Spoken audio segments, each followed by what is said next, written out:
现在你来了，你看到新加坡不过也没什么，都比不了你们的中国。这里真的好有那种南洋风情。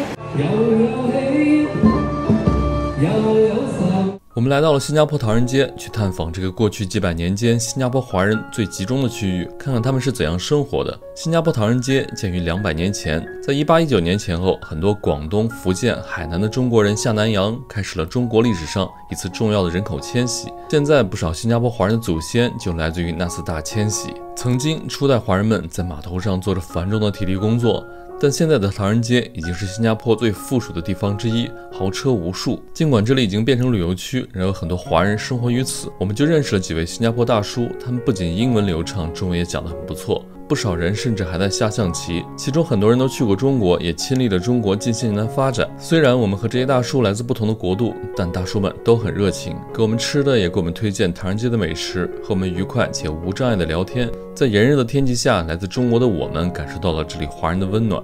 在新加坡唐人街也有很多不能错过的美食，家椰吐司、海南鸡饭、冰豆花都透露着浓浓的南洋风情。今天的旅行中，我们不仅碰到了一位来自美国加州的粉丝，也结识了2位热情的西班牙女孩。下面和费文涛开始今天的旅行。大家好，我是狒狒，我们正在背包环游东南亚。这一站我们来到了新加坡。今天是我们在新加坡的第5天了，其实大大小小的景点已经看得差不多了。那今天这个视频，我们就带大家了解一下新加坡人。其实，在我的眼里新加坡不仅仅是经济奇迹、花园城市这些标签，我认为它的独特魅力在于多元种族和谐共生而形成的文化大熔炉。新加坡不仅仅地理位置处在十字路口，更是不同种族、不同宗教、不同文化的交汇之地。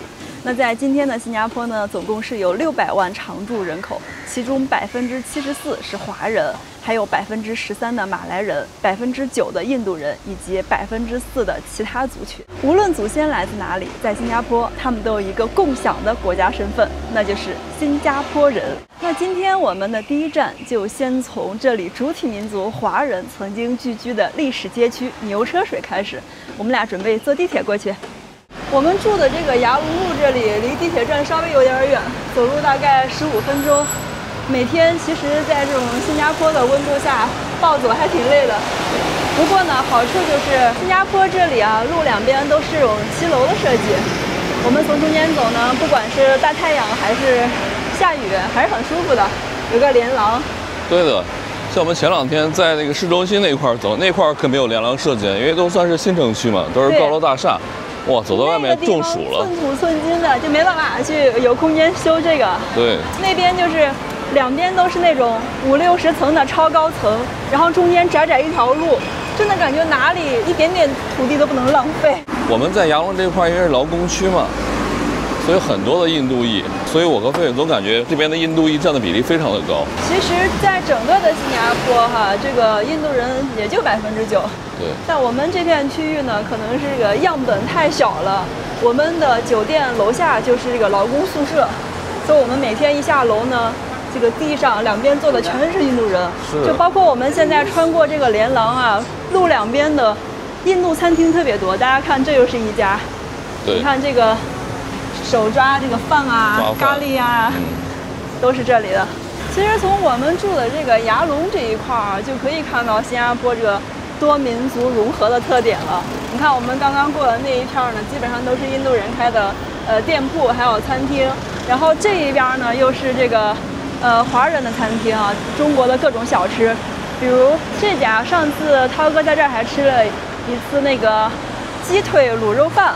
是的，就国内好像叫商务套餐那种的，然后这里就比较贵因为它这个餐厅里面还要收9%的税，一共是56块钱。也就是说，上次文涛在这儿吃了一个鸡腿饭套餐，加了1听300毫升的可乐，一共花了人民币55块钱。我们现在呢途经了一个工地这个工地里面的工人大部分都是印度外劳。在新加坡呢，这种比较基础、比较累的活，基本都是外劳在干。刚刚我们说过，新加坡的这个总人口是600万，但其中呢，只有大概418万是属于新加坡公民和永居其中公民大概350万，还有60万左右的这个永居身份。那600万减去这个418，还有差不多80多万。这个人口是什么呢？答案就是非居民。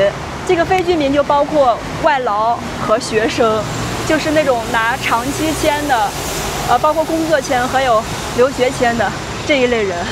所以说，在新加坡呢，外劳的数量是很惊人的啊，大概占到了总人口的1/4左右了。在新加坡这边走人行道，大家一定要注意，有的路口啊是需要人来按的，按了之后才能过，要不然这个红绿灯就一直不变。对。我们刚来第1天的时候没有注意这个装置，其实我们中国也有哈，只不过我们来这儿之后忘了这茬事儿了，然后我们俩就傻傻在路边等了好久。新加坡这边车速很快，大家以后来这边一定要注意安全哈。我和菲菲被吓了好几次了，刚来的时候不适应。他这边车过斑马线的时候也是速度特别的快。我觉得相对于中国来说吧，新加坡这个车辆的通行权是很优先的。这个行人呢，一般就是只有在路口2到3个灯持有才能过去，然后车就基本上可以不用减速一直在开。但是这边的车的素质还都挺高的。对，就是有的那个小路口它没有红绿灯，对，或者说有一个黄灯在闪，那我们过马路的时候，机动车都会让人。哎，前面好像快到了加冷站，我们要坐这个 EW。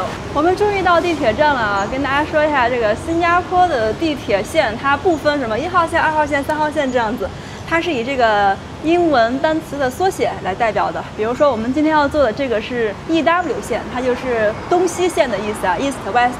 然后呢，我们昨天还坐了一个 CC 线，它指的是城市环线 （City Circle）。然后还有一个 DT 线，指的是 downtown 的意思，它都这样子缩写的。大家注意一下哈，在新加坡坐地铁的这个电梯一定要靠左边站了，右边通道让出来，因为呢有很多人着急赶时间，他从右边经过的。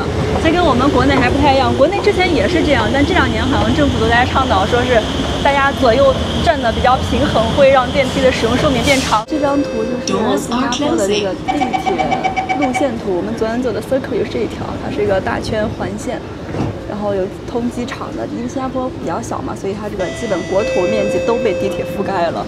然后上面这个是重点啊，大家如果来新加坡一定要注意，在新加坡有很多这个很严厉的罚款惩罚措施，比如说在地铁里面吃东西啊或者喝水啊都要罚500新币，也就是将近3000块人民币啊。然后还有不能抽烟，抽烟罚5600元人民币。然后这个就是一些危险的东西，易燃物的易燃物罚老高，5000新币，妈呀，就罚3万了哈。榴莲也不能吃，也不能带，榴莲带榴莲没有说罚多少钱啊。不能带，而且在酒店里吃榴莲也会被酒店罚款，在酒店的房间里头吃，还有在什么餐厅室内吃都要被罚款。而且播报特别有意思，我上次看到它这个播报分4种语言。对，因为在新加坡呢，它这个主要的族群有4类嘛，所以它这个地铁上的播报一般就是首先是国家的通用语言英语，然后是国语，其实是马来语，还有就是主体民族这个华语，再就是泰米尔语，4种语言在播报。从这里面看，地铁里面也可以看到当地这个大概的人口比例了，看华人是不是多一些。然后我们旁边呢就是印度裔泰米尔的，然后前面那边还有一些马来族裔的。在新加坡的地铁也能充分感受到整个国家的融合。不得不感叹一下，新加坡的地铁票价真贵啊！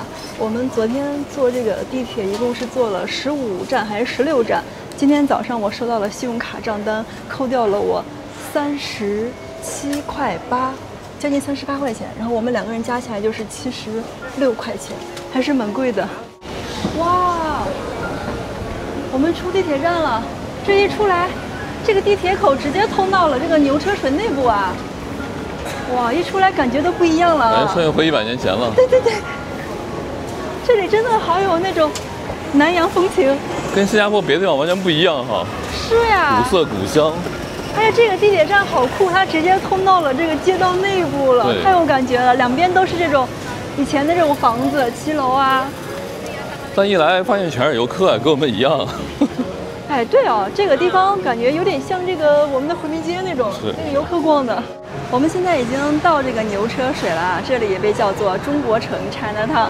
其实，在新加坡呢，处处都有华人，那为什么单单这个地方被叫做中国城呢？这是因为牛车水这里是新加坡最早的华人聚居区。1819年，英国人弗莱士登陆新加坡之后呢，从中国来到新加坡的华人就越来越多了，他们中的大部分都聚居在牛车水这里。后来呢，来佛士干脆就把这片区域整个划分为华人居住区。那牛车水这个名字是怎么来的哈？在当时那个年代还没有自来水，新加坡市区呢所需要的这个用水都要从郊区拉过来，而当时的这个唐人街这里作为市中心，就成为了整个城市的供水枢纽，每天都可以看到很多的牛拉着车运水的场景。在中国东南沿海很多地方，车是个动词，指的是运输的意思。那牛车水其实就是牛拉水的意思。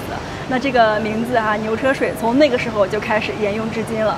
直到今天呢，新加坡华人依然把这里叫牛车水，而不是中国城。涛哥，你有没有发现哈，到了这个牛车水这里，已经不区分什么中餐、马来餐、西餐、什么印度餐了。这里的这个中国餐已经细分到按这个省份了。你看这家是这个湖南菜、江西菜，然后前面是一个四川饭店，完了前面那边还有一个东北烧烤。这已经太细分了，已经。说明什么？一是来这边就是从事餐饮的中国的人多了，二就是中国游客来新加坡的都多了，并且呢，这个地方的确是。从这个200年前就是华人的一个最主要的聚集区，是的，中国人在这是最集中的。这好像是一些纪念品啊，是。我们要不要带个什么伴手礼回去？挑一个。新加坡有什么伴手礼？其实我刚才那边店铺我也瞅了一眼，基本都是冰箱贴，还有那个鱼尾饰的那个小毛绒。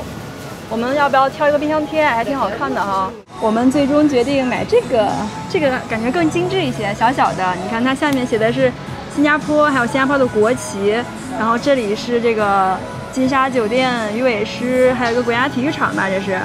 好了，付过钱了，2元新币，人民币11块钱啊，全款拿下。这有个蜜雪，搞起来！哦，新加坡第一次看到这个蜜雪啊！我爱你，你爱我。看一下价格贵不贵，能不能消费起？这个是我们在国内常喝的冰鲜柠檬水，哇，它有点贵哦，2.5新币，2.5新币是13、14块钱了。还有这个百香果也是我们经常喝的。要不给我搞一个柠檬水吧？好，那我就忍痛为你全款拿下一杯柠檬水吧。出来玩啊，大气一点，全款。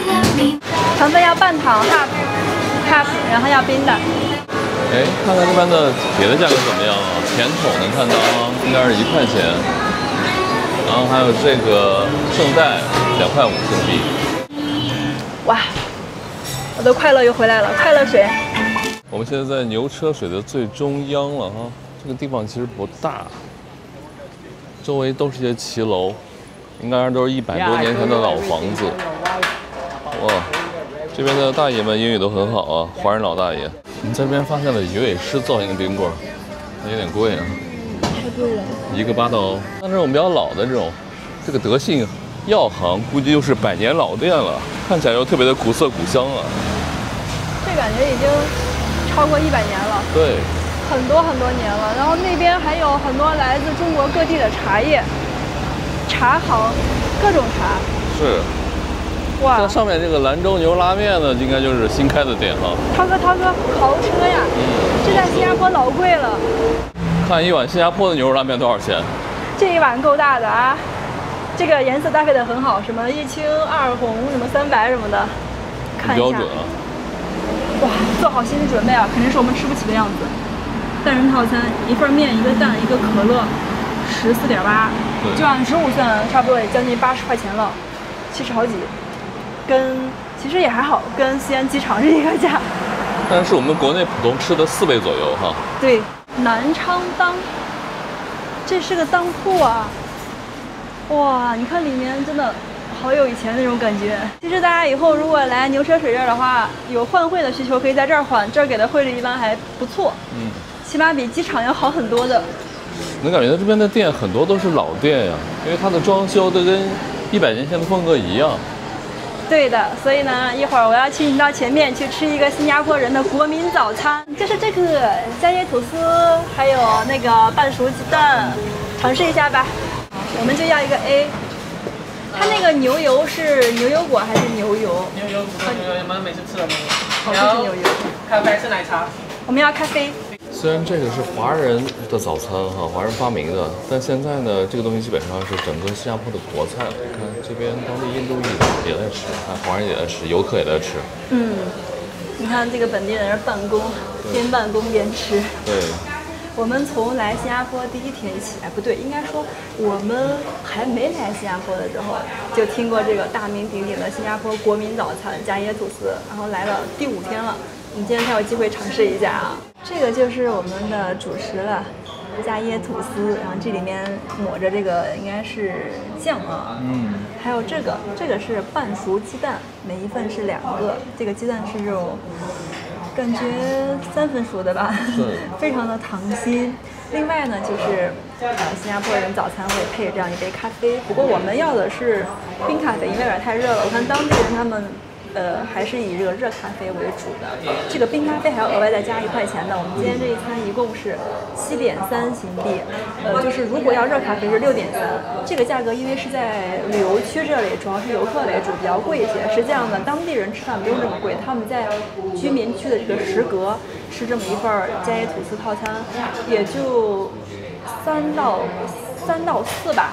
对，3新币的，不超过20块人民币就能拿下了。好了，我们要开吃了。今天我们懂事一点啊，来，宝宝们先吃。我来吃第2口啊。先来尝一下这个原味的这个加椰吐司。其实当地人吃的这个习惯是要拿这个去蘸着这个半熟的鸡蛋汤去吃的。我先尝一下，我觉得这个本身就很香了。哇，好好吃啊！它虽然是那个牛油的，但是尝不出来那种味道，感觉是有很多那个斑斓叶放进去了。咱们为什么再来新加坡的第5天才吃这个东西啊？太好吃了！我们再待2天就走了，感觉吃不了几次了。刚刚没有蘸到蛋黄啊，再来一下。哇，太香了！感觉好先吃。浓郁啊！哇，这个超浓郁哦，里面感觉加了很多的炼乳。其实本地人把这个不叫咖啡，他们叫 coffee， 有没有本地人？我听到了是本地这样叫的，不知道这个是属于什么语言，是不是 Singlish？ 不是吹吧？怎么这个真的挺好吃？你们来了一定要尝啊！我和狒狒抢着吃，2个人把它吃完了已经。我们在亚坤吃完早饭出来哈，发现这个马路对面有一座规模很大的这个佛寺，这个佛寺的名字叫做佛牙寺龙华院。它这个名字怎么来的呢？据说这里面供奉着释迦牟尼的佛牙舍利，所以叫佛牙寺。就在这个亚坤早餐店的斜对面，我们现在过去看一下。我们已经从这个佛牙寺出来了，最惊喜的部分在这个寺院的第4层，我们刚刚替大家看过了，那个地方是不能拍摄的。那里呢，就是供奉这个释迦牟尼佛牙舍利的地方。那个大殿呢，只能用1个字来形容，就是金光闪闪。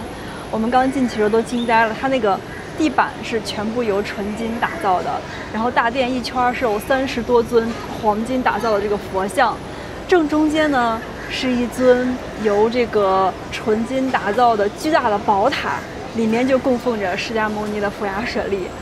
哇，里面真的是太豪华了。对，据说这个里面的黄金总用量高达600公斤。我们在4层的放舍利的那里还碰到了几位新加坡本地人啊，他们之间说话都是用很纯熟的广东话在聊天的。我们刚刚跟大叔聊了一下呢，大叔说这个牛车水这里还是以广东人居多，就是当年下南洋的都是从广东过来的。最早时候也有福建人。Are you local? No, I'm California, USA. USA, California. California. Yeah, I ran across your channel probably 6 months ago. 哇，6 months. Yeah. 太幸运了，我们在这儿碰到了我们的美国粉丝。But I like your channel. Go from the north to the south, the restaurant you eat, the Yeah. culture that you learn, and all that. Yeah. Have you been to China? I went to Dalian. The next time you can come to Xi'an. I think it's very nice. I think your YouTuber is the way you cover the place you go, the culture, the food, the people is very good, very detailed. 哈哈哈 ，Thank you, Thank you so much, Thank Richard. you. 我和文涛刚刚从佛牙寺出来，突然有一个游客也过来跟我们打招呼。他说他是来自美国加利福尼亚的我们的粉丝，太神奇了！这是我们第一次在这个国外被外国人认出来，真的好神奇啊！我觉得我们刚从这个佛牙寺出来，就带给了我们很好的运气。我们其实刚刚在4楼的舍利坛那里还碰到了几位这个新加坡本地人，他们之间交谈都用的是纯正的广东话。我们跟那个新加坡大叔聊了一下哈，大叔说呢，在牛车水这里的这个最早的华人还是以广东人为主，所以他们一代一代的粤语就传承下来。他们现在说话日常都是用这个广东话的，当然这里也有少量的福建人，但主要是广东人。在佛牙寺旁边呢，就是牛车水广场，大家能看到这边还有牛车水大厦，然后这边的广场有一个大的凉亭，特别有意思。能看到新加坡这些年龄比较大的华人叔叔哈，他们也在这边休息。对，很多本地大叔啊，这里。你们是本地人吗？哦，我们是从中国来的游客。我们想问一下，就是这个牛车水大厦是这几年新的，还是以前留下来的？很久。你们祖籍是哪里的？什么？就是祖先在中国哪里？潮州。潮州。他是海南，我是潮州。海南啊。潮州。我们是陕西西安。西安哦，就那个 Terracotta Warriors。西安对，你们大概是第几代到这里？哦，很久啦。我现在我不知道。爷爷他们到这里哦。爸爸到我。我的爷爷也是在新加坡的。中国大乱了，没有饭吃，做几毛可以做那个。对，都是来这里谋生的。对。我们是在中国啊，现在好多了，现在生活还是蛮好的。我们的李光耀厉害，这边是马来西亚的。我们的李光耀啊，就是每次跟马来西亚吵，然后马来西亚 OK 了，这个给你管了，你去管。就是你们华人自己住啦。你自己去管，就是我们的李光耀啊，管到现在。一刀两断。新加坡是马来西亚的嘞。对，应该是1963年的时候，当时还是一个国家，后来就分出来了。对，他每次国会的吵架，马来西亚的，你去管。所以那个李总理还是很厉害的很厉害。中国强了，我们要读普通话了。你们普通话很好啊。不好。很好啊。讲写难啊，叫我读我不会读，我会写我的名，你叫我会写名字。读怎么样？我们是英语的。哦，明白。新加坡的那个英语是通用语言。我们读英语的，以前就读。但我觉得你们华语已经很好了，因为毕竟是爷爷那一代就已经离开中国了，现在这么多年了还能保持的这么好。我知道你们要强了哦，没有办法要读普通话了。我的总理以前李光耀讲，你们一定要强了，50年要讲，你要读普通话了。要学普通话。不可以，我讲海南话，他讲普通话、潮州话，不可以。写是一样写，对，讲。发音不一样的，但音不一样，就我们用普通话了。那你们有没有去过中国啊？有啊，他有啊，他去旅游吗？没有去我的祖先。以前我去九寨沟。九寨沟以前还没有地震啊，很美。对，有时间你们再来。谢谢叔叔，不用了。谢谢。这可以给回来，你要。哎呦，好吧，盛情难却，谢谢。你过去玩，你感觉中国怎么样？很好啊，九寨沟最好了。九寨沟最好。还没有地震的时候，我去那边，你看那个瀑布啊，变脸。哇，很厉害。川剧那个变脸。变脸了。对，然后去看那个熊猫三亚我们也有去。海南的三亚。海南三亚。海南三亚。你觉得三亚热还是新加坡热？三亚热。三亚热。三亚热。那个最早的时候，像您祖先他们中国人过来在这里做什么？我以前是很穷的。很穷啊。很穷，他们这边就是他们打工不知道打什么工。所以这边全部每次有帮派的，牛车水有帮，每次打架的马来西亚的人就在这边，他们来这边做工的，做那个船的，就是在这边住在这边，就是他有帮派的，每次在上面打起来啊。进去就是等到你里面你改变了放你出来没有时间的，觉得你在里面坏蛋，我就关到你改变，他都放你出来。那您现在2000够不够？哎呀，蛮够了，蛮够的了。拜拜。在牛车水这边唐人街有非常多的以前这种壁画啊，反映以前生活的壁画。这个还是一个古代跟现代相交融的一个壁画，旁边居然是柯南。柯南来新加坡吃榴莲。这里还有一个雕塑，不知道你能拍到不？在顶上，这就是一个这个劳工啊，扛着这个袋子的一个形象。因为最早的时候呢，就包括像华人劳工，还有这个印度的外劳来到这儿，基本都是做的体力活。因为那个年代英国人刚刚开发这里啊，也没有什么所谓的现代金融业啊、旅游业都是没有的，就最基础的建设做起。哎，涛哥，我看前面还有一个。好像是印度教的寺庙啊。是的。是吗？是印度教寺庙，因为旁边有牛啊，神牛，还有狮子。我们在牛车水这里还发现了一座印度教的寺庙啊。这里其实也是多民族混居的一个地方。当年呢，这个英国人来到新加坡之后呢，是根据不同的种族把他们划分在不同的居住地的。比如说呢，给华人划的就是这一片牛车水，然后给印度人划的那一片呢，现在叫小印度。还有给马来人以及其他的穆斯林化的那一片区域叫做甘榜格南。但是呢，因为唐人街这里是当时的市中心嘛，所以其他的民族呢也有很多在这里做生意啊，或者说务工的。那慢慢的这里也就混居了一些其他种族，但主要还是以华人为主。所以我们现在在牛车水这里逛的时候呢，就可以看到这种印度教的寺庙。在这个印度教寺庙的门口啊，这还有一个印度人在这里画那个海纳，给大家看一下。就是这样子的，它是一种那个染料，这个在手上好像1个礼拜左右就会掉，然后只需要5到10分钟就画完了。它的价格是10新币画一次。在牛车水这里还有一栋建筑叫做珍珠坊，这里就是以前最大的一个商场，当然现在也是啊，里面都是卖一些这个手工业品呢，还有一些就是旅游纪念品。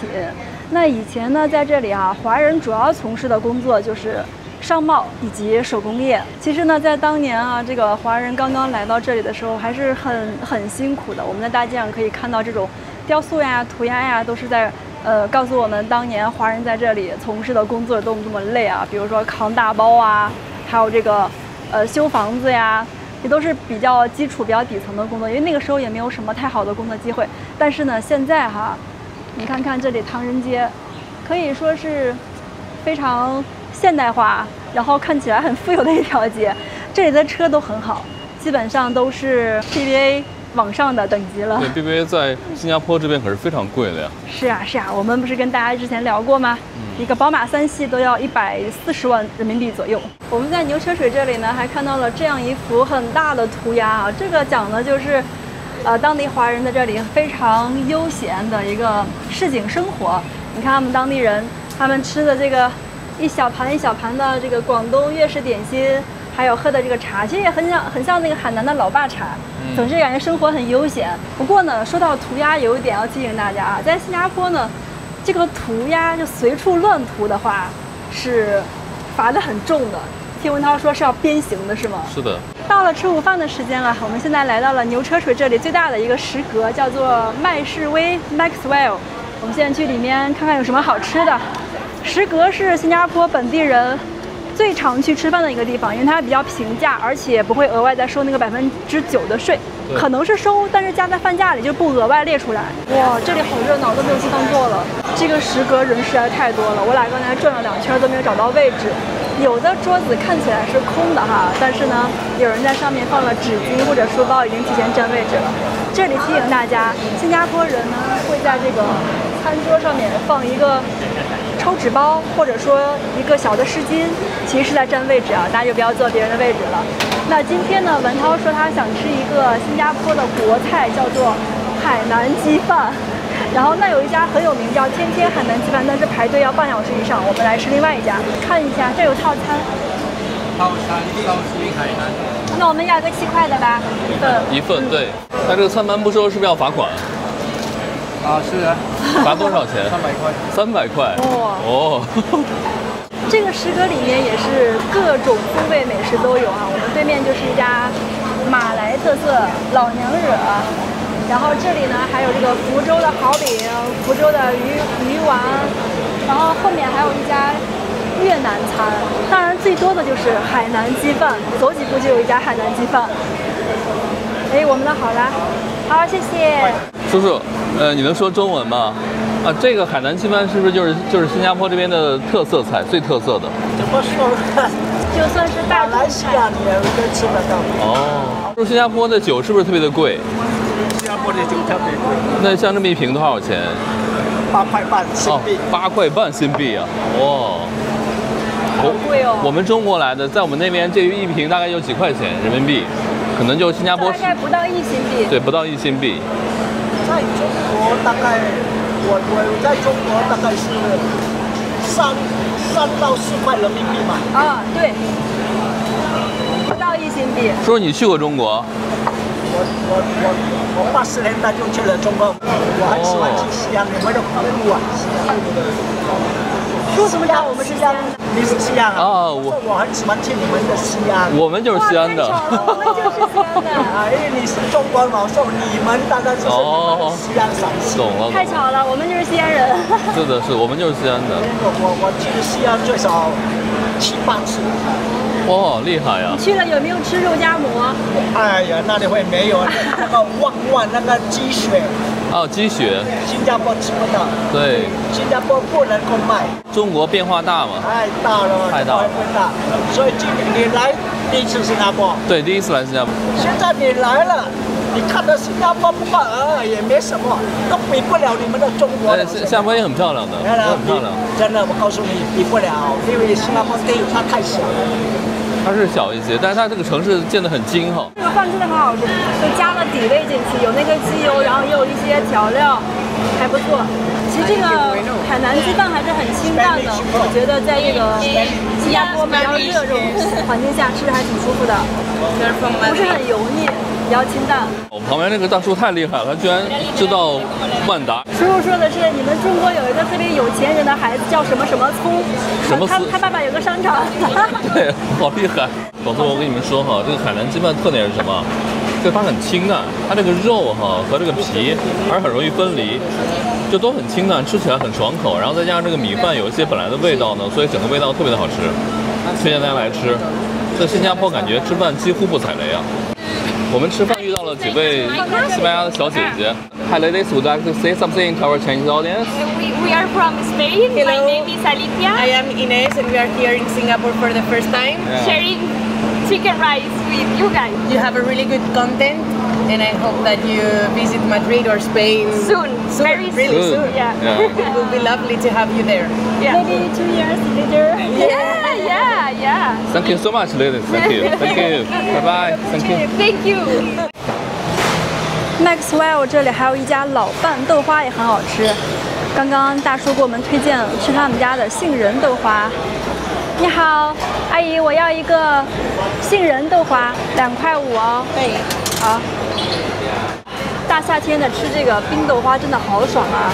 刚才那个里面稍微有一点点热啊，那个食阁里，然后我们俩就共同吃了一份海南鸡饭，其实我俩都没吃完，最后剩下了，太热了。尝一下这个，这家也很有名气的老拌豆花。哎，杏仁在哪里哦？杏仁在里面，估计是。杏仁豆花，难道是把那个杏仁和黄豆一起打成那个浆了？可能是。有可能是。尝一下。